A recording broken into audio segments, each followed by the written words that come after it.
My parents started living in my house, and when my older sister also moved in, she asked for the master bedroom and half of the house's personal space. I kicked them all out. So I'm 26 meters, living with my parents in a house I pay for in full. It sounds pretty basic, but it's way more complicated than that. Let me start from the beginning. I bought a house in the city last year. I cover the entire mortgage, pay for all the bills, groceries, you name it. My parents, Liz, 52F, and Tom, 55 meters, both retired teachers, don't pay a dime. It wasn't a move back home because I couldn't afford rent situation either. In fact, I make good money as a software engineer, and I wanted to be closer to job opportunities in the city. Plus, I thought it would be nice to help them out after they spent years supporting me. It's a nice 3-bedroom house, nothing extravagant, but cozy with a backyard and a spacious living room. Since I pay for everything, I claim the master bedroom. It has a walk-in closet and its own bathroom, which is clutch because I hate sharing a bathroom with anyone. The second bedroom is my home office. I work from home about 80% of the time, so I set it up with dual monitors, a comfy chair, and everything I need. The third bedroom was left as a guest room for when family visited. At first, everything was great. My parents were happy to be in the city and did their own thing while I worked and took care of the house. I didn't mind footing the bills because, hey, they're my parents, and it felt good to be able to support them after all they'd done for me. But then things changed. One morning, over breakfast, my mom dropped a casual bombshell. She mentioned that my older sister, Jessica, 28F, and her husband, Eric, 26 meters, were thinking of moving to the city. Eric's wife is pregnant, and apparently, they've been struggling. She said they could really use the help. I didn't think much of it at first. Jessica and Eric have always jumped from one bad situation to another, but I assumed if they moved, they'd get a small apartment nearby. That's when things took a turn I wasn't prepared for. A few days later, my mom sat me down with her best innocent tone and told me they had invited Jessica and Eric to come stay with us just for a little while until they got back on their feet. Now, they didn't ask if I was okay with this. Oh, no. They told me after they'd already invited them.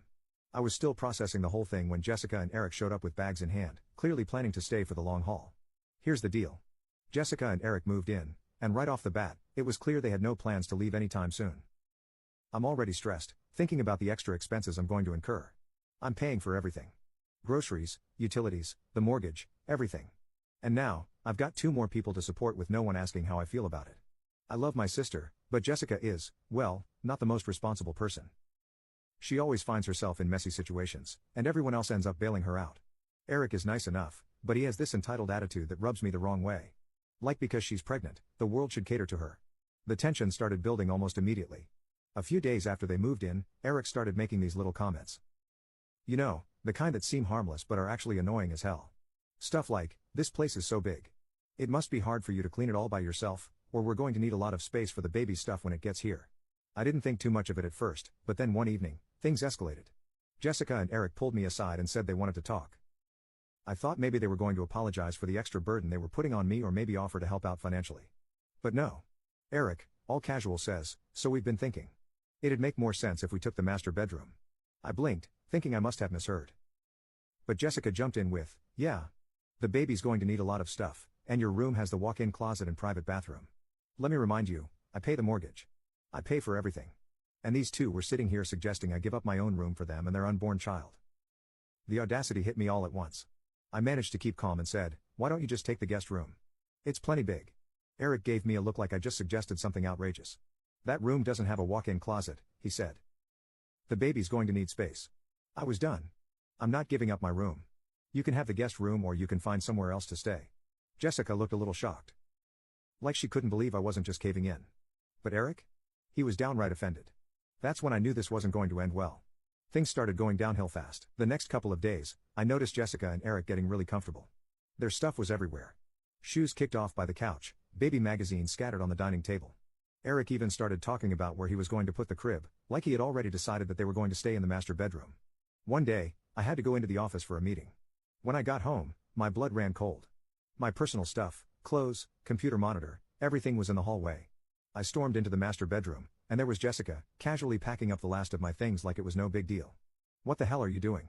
I blurted out. She didn't even flinch. Your mom said we could start moving in here. The baby's coming soon, and we need the space. I was livid. I told you, you're not taking my room. Jessica crossed her arms. The guest room is too small. I wasn't having it. I don't care. You're not taking my room. You can stay in the guest room or find somewhere else to live. At this point, Jessica was upset, but I didn't care. I stormed out of the room, grabbed my phone, and called my mom who wasn't even home at the time. Mom, Did you tell Jessica and Eric they could move into my room? There was a long pause. Finally, she admitted, well, I thought it would be the best solution. They need the space, and you've already got the office. It's not like you're using the master bedroom for much. I couldn't believe what I was hearing. Are you serious? I pay the mortgage. I pay the bills, and you think it's okay for them to take over my room? She tried to calm me down, saying it wasn't a big deal, but I was done listening. I'm not giving them my room. If they don't move their stuff out, they're going to need to find another place to stay.